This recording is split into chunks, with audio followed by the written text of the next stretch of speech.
राधे राधे भक्तों। आज मैं आप सबको दुर्गा माता की कथा सुनाऊंगी। दैत्यराज धनु के रंभ और करंभ नाम के दो पुत्र हुए। बड़े हो जाने पर इन दोनों पुत्रों के कोई संतान न होने पर धनु की आज्ञा से दोनों ने 5 नदियों के संगम पर तपस्या करनी आरंभ कर दी। करम ने संगम के जल में बैठकर तपस्या की और रंभ ने संगम के तट पर बैठकर। इन दोनों की घोर तपस्या से इंद्र का सिंहासन हिला तो उसे बड़ी चिंता हो गई। एक दिन इंद्र का ग्राहक का रूप धरकर जल में से कर्म का पांव खींचकर उसे डुबो दिया। इस प्रकार उसकी मृत्यु हो गई। कर्म की इस प्रकार अचानक मृत्यु देखकर रंभ को बड़ा दुख हुआ। उसने आत्मदाह करने का निश्चय कर लिया। जब वह चिता जलाकर उसमें कूदने लगा तब अग्निदेव ने प्रकट होकर उसे पकड़ लिया और कहा, रंभ तू तपस्वी है और आत्महत्या से बड़ा कोई पाप नहीं है। तुम इस अघन्य अपराध के विचार को त्याग दो और जो भी तुम्हारी इच्छा हो मुझसे वर मांग लो। यह सुनकर रंभ ने कहा, यदि आप वर देना चाहते हैं तो मुझे एक ऐसा पराक्रमी पुत्र दीजिए जो देवराज इंद्र सहित तीनों लोकों को जीत सके। अग्निदेव ने कहा कि तुम्हारी कामना अवश्य पूरी होगी। अब तुम जिसके साथ रति करोगे उसी से शूरवीर बालक पैदा होगा और तुम्हारी इच्छा पूरी होगी। यह वर पाकर रंभ प्रसन्न होकर घर लौट रहा था तो मार्ग में ही वह एक भैंस पर आसक्त हो गया। फलस्वरूप उस भैंस ने एक परम पराक्रमी प्राणी को जन्म दिया जिसका शरीर तो राक्षस का था परंतु उसका मुंह भैंस के समान था। अतः इसका नाम महिषासुर प्रसिद्ध हुआ। समय आने पर रंभ की भी मृत्यु हो गई। महिषासुर सुमेर पर्वत पर तपस्या करने चला गया। घोर तप के बाद ब्रह्मा जी ने उसे दर्शन देकर वर मांगने को कहा। महिषासुर ने वर मांगा कि उसकी मृत्यु कुमारी कन्या के अतिरिक्त किसी के हाथ से ना हो और जिस रूप को चाहे वही रूप धारण कर सके। वर देकर ब्रह्मा जी अंतर्ध्यान हो गए। तब दैत्यराज महिषासुर अपनी राजधानी लौटकर आया। मौका देखकर महिषासुर ने अपनी भारी सेना सहित इंद्रपुरी पर आक्रमण कर दिया। देवता और दैत्यों का कई वर्षों तक युद्ध होता रहा। ब्रह्मा जी के वरदान के कारण देवताओं के किसी भी शस्त्र से महिषासुर मारा न जा सका। लड़ाई में देवताओं की हार हुई और समस्त देवता अपने अपने लोक छोड़कर जान बचाने के लिए इधर उधर भाग खड़े हुए। इंद्रपुरी और देवलोक पर अधिकार करने के बाद महिषासुर ने अन्य लोगों पर भी अत्याचार शुरू कर दिए। देवता मिलकर ब्रह्मा जी के पास गए और महिषासुर के अन्याय की सब कथा सुनाई। देवताओं की पुकार सुनकर ब्रह्मा जी ने उन्हें महिषासुर की मृत्यु केवल कुंवारी कन्या के हाथों वाली वरदान की बात बताई तो देवताओं में नीरसता छा गई।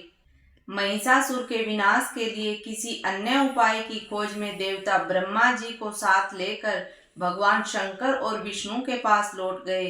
देवताओं की दुखी आत्माओं ने अत्याचार का वर्णन उन्हें भी सुनाया। देवताओं की दुख भरी बातें सुनकर भगवान विष्णु और शंकर जी के मस्तक से बिजली कड़कने लगी। क्रोध के कारण मुख से एक महान शक्तिशाली तेज पुंज प्रकट हुआ। ब्रह्मा जी के मुख से भी एक तेज निकला और इसी प्रकार सभी देवताओं के मुख से निकले हुए तेज पुंज से सम्मिलित होता गया। जब सभी तेज एकत्र हो गए तो उसने एक अति सुंदर नारी का रूप धारण कर लिया। देवताओं के निकले हुए तेज से ही शक्ति के विभिन्न अंग बने। भगवान शंकर के तेज से उस देवी का मुख प्रकट हुआ। यमराज के तेज से मस्तक के केस, विष्णु के तेज से भुजाएं, चंद्रमा के तेज से स्तन, इंद्र के तेज से कमर, वरुण के तेज से जंघा, पृथ्वी के तेज से नितंब, ब्रह्मा जी के तेज से चरण, सूर्य के तेज से दोनों हाथ की अंगुलियां, प्रजापति के तेज से सारे दांत, अग्नि के तेज से दोनों नेत्र, संध्या के तेज से भौहें, वायु के तेज से कान और अन्य देवताओं के तेज से देवी के भिन्न भिन्न अंग बने।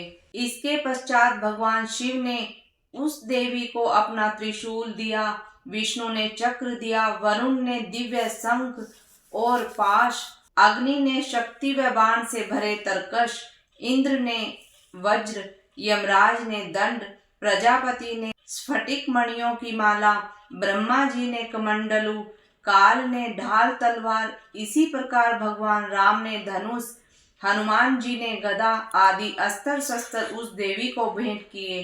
सूर्य ने उसकी रोम कूपों में अपनी किरणों को भर दिया। समुद्र ने बहुत उज्जवल हार, कभी न फटने वाली दिव्य वस्त्र, चूड़ामणि, 2 कुंडल, हाथों के कंगन, दोनों भुजाओं के लिए मयूर, पैरों के नुपुर, गले के लिए सुंदर हंसली व सब उंगलियों में पहनने के लिए अंगूठियां भेंट की। विश्वकर्मा ने निर्मल फरसा, लक्ष्मी जी ने कभी न मुरझाने वाले कमल के फूल और हिमालय पर्वत ने सवारी के लिए सिंह प्रदान किया। इस प्रकार सभी देवताओं ने देवी को अनेक प्रकार के आयुधों से सुसज्जित करके सम्मानित किया। महिषासुर वध के लिए देवी से प्रार्थना की। महाशक्ति ने जब क्रोध में आकर गर्जना की तो भूमंडल कांपने लगा, आकाश पर बिजली कड़कती प्रतीत सी होने लगी। यह देखकर सभी देवताओं ने संगठित स्वर से शक्ति की जय बोली। इस समय महिषासुर अपनी भक्ति में लीन था। उसने देखा कि पृथ्वी से आकाश तक उथल पुथल मची है। क्रोध में आकर उसने शक्ति का नाश करने की ठान ली और यह महाबली अपने दैत्यों को लेकर शक्ति को मारने के लिए दौड़ा। महिषासुर की देवी की ओर देखते ही आंखें चुंधिया गई। दुर्गा अपने विराट रूप में क्रोधित होकर खड़ी थी। सर्वप्रथम महिषासुर का सेना नायक देवी से लड़ने आया। लाखों राक्षस अनेक अस्त्रों शस्त्रों से अकेली देवी पर लगातार प्रहार करते रहे और जगदम्बा मातेश्वरी दुष्ट आत्माओं का खात्मा करती रही। माँ दुर्गे ने कई बड़े बड़े राक्षसों को अपनी गदा और त्रिशूल से मौत की नींद सुला दी। अनगिनत राक्षस मारे गए और हजारों अपनी बाहें खो बैठे। कईयों का सिर धड़ से अलग हो गया। जो मूर्ख थे वह मैदान छोड़कर भाग गए। कई दैत्य मौत के डर से देवी के पांवों पर गिरकर क्षमा मांगते रहे। दैत्यों के इस घोर विनाश को देखकर महिषासुर का सेनापति चिक्षुर क्रोधित स्वर में चिल्लाया, हे कन्या, तूने मेरी सेना को तो मौत के घाट उतार दिया, लेकिन तुझे मेरी शक्ति का अनुमान नहीं है। अब तू मेरे लोहे जैसे हाथों से बचकर नहीं जा सकती। मैं तेरा सर्वनाश कर दूंगा। और फिर पल भर में ही सेनापति अपने बचे हुए साथियों के साथ तीरों की ऐसी बौछार करने लगा जैसे आंधी चलने से रेत उड़ती है। रणभूमि की दशा और राक्षसों के इतने तेज प्रहार को देखकर देवी ने भी कोप से तीर कमान को निकाला और एक तीर से ही इतने तीर निकलने लगे कि जैसे भयानक रात में लाखों जुगनू भटक रहे हों। इन तीरों से राक्षसों के सीने छलनी कर दिए। लड़ते लड़ते सेनापति चिक्षुर के सारे हथियार समाप्त हो गए और वह ढाल और तलवार लेकर ही मातेश्वरी की तरफ दौड़ा। उसने तलवार से देवी पर प्रहार किया, लेकिन जब तलवार देवी के शरीर से टकराई तो टुकड़े टुकड़े होकर पृथ्वी पर गिर पड़ी। फिर चिक्षुर ने दुर्गा पर वार किया। चमकते हुए त्रिशूल को अपनी ओर आता देखकर जगदम्बा ने भी उस पर त्रिशूल फेंका। देवी का त्रिशूल चिक्षुर के त्रिशूल से टकराकर उसे भी चिक्षुर की ओर ले चला और फिर त्रिशूल ने सेनापति का सीना चीर डाला। अपनी सेना का खून पानी की तरह बहता देखकर महिषासुर ने एक विकराल भैंसे का रूप धारण करके देवी को मारने की एक असफल कोशिश की। यह देखकर जगदम्बा को बड़ा क्रोध आया और उसने किसी प्रकार दैत्यराज महिषासुर को बांध लिया। लेकिन उसी समय महिषासुर ने भैंसे का रूप त्याग कर सिंह रूप धारण कर लिया। अब शक्ति ने उसे भी अपने बाणों से वश में कर लिया। तब उसने अपने आप को एक बड़े गजराज के रूप लिया और अपनी सूंड से देवी को अपनी ओर खींचने लगा। देवी ने भी तीव्र प्रहार किया और गजराज का सूंड काट डाला। तब पुनः महिषासुर महादैत्य ने अपने को फिर से भैंसे के शरीर में परिवर्तित कर लिया।